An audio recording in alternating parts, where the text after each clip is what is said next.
Right, we are back, and this one is gonna be a banger. So, many of you have already seen me make some natural stones using the nail powders, the Aurora metallic nail powders. I'm making a mess already.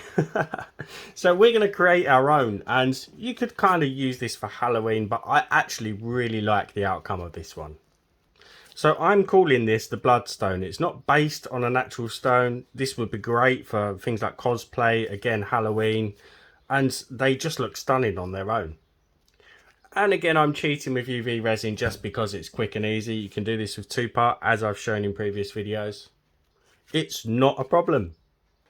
So I'm going to start by pouring my UV resin into the cavities in the mould that I want to use.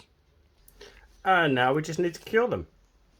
Okay, so once they are cured, if you're doing this with UV resin, just let them sit for a little while just to cool down, because out comes the magic stuff. Many of you have seen me use this before. Many of you have this now. Some of you don't. It is still available. You just need to look. I'll pop those store names in the description box below the video. There's a little text box of writing, and you click more, and that brings up my whole video description with all the links and discount codes for everything I'm using. And the reason why we need to let them cool down if you're using UV resin is because this will basically just cure and crystallize pretty much instantly as soon as you put it onto the UV resin, which is good if you're doing one of the methods that you're doing that I'm showing, but if you're doing the other method, it does need to be cool. Whilst they're still warm, I will show you what I mean.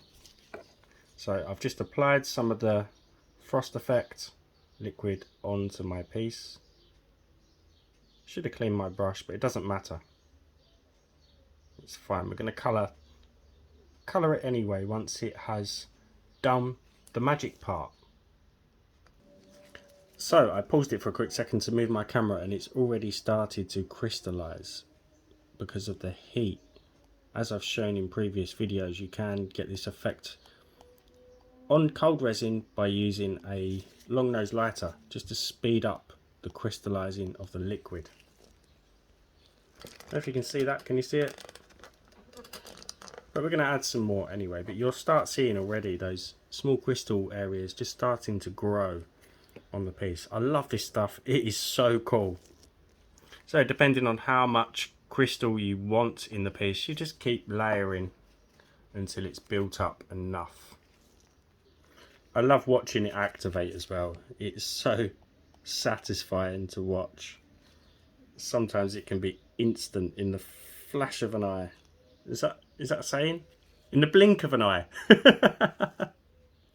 Also, if you're using UV resin, just be careful it doesn't go to the sides of the mould, because as we all know, UV resin shrinks inside the mould, so it's going to seep down under the piece and create a mess. So you can see on this little one here, it's kind of given me these vein effects, which is what I really want, and they can be tricky to get. You do have to be patient. On the other ones, they're more like a kind of shattered ice effect.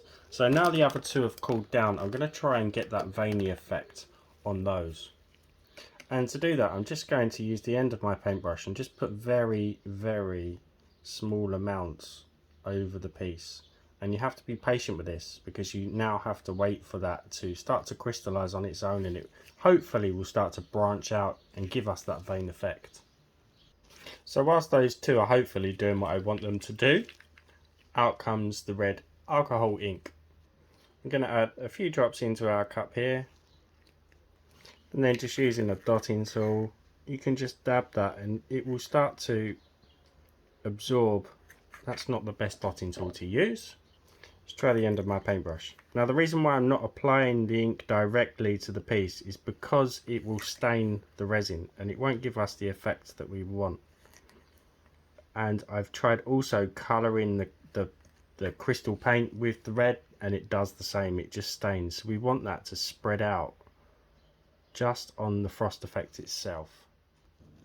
You will see on this one the way that when the ink touches, it kind of bleeds out into those veins, which is the effect that I really wanted on most of them. And that's the trouble when you're working with something like this that is completely uncontrollable and has a mind of its own. You can't guarantee the same results every time with this stuff, but just keep applying more until it changes. So we've got better veins now. I've just been applying more. Watch this. This is why I want the veins. Watch the way that the red just seeps out and it kind of networks. See it? Okay, you need some patience, but the effects. These are definitely my favourite pieces to make at the moment. And once you're happy they're dry, just a very thin coat, just to seal them in, and then cure.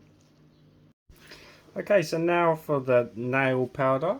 Again, this is like a reddy colour. This is optional, you don't have to do this. You could just go in with a background if you wanted to, or just keep them as they are. I'm just going to dust that over the back and then top them up with a very thin black mica powder layer. As mentioned before, not too much black mica powder because the light won't penetrate through and cure. And just pour that over each piece. As always, massive shout out to my channel members, anyone who's bought me a coffee or a super thanks. Thank you very much. And just spread those over and give it a 2-minute cure just to finalise the pieces.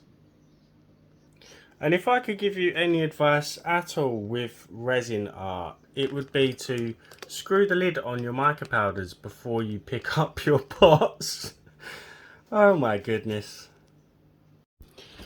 Okay, now most of it's tidied up. I just need to wash out my mould afterwards. Let's see what we've got. Let's start with the small teardrop. Look at that. It's got that flash as well from the nail powder, which is really good. Just needs trimming down a bit on the edges. That's blood effect stone. You can see those veins in this one a lot better. As always, give the video a thumbs up, drop me a comment if you haven't subbed, hit that button for me. So you could make that into a pendant, small earrings, whatever you like. Let's go with the heart. Look at that. Really bloody. Again, you've got those veins. Not as much red in the veins as I'd hoped. Which one now? Let's go with this one. I really do prefer the ovals though. Look at that. It just fills the whole piece with red when it hits a certain angle. It's absolutely stunning. Might not be your thing, but I love this effect.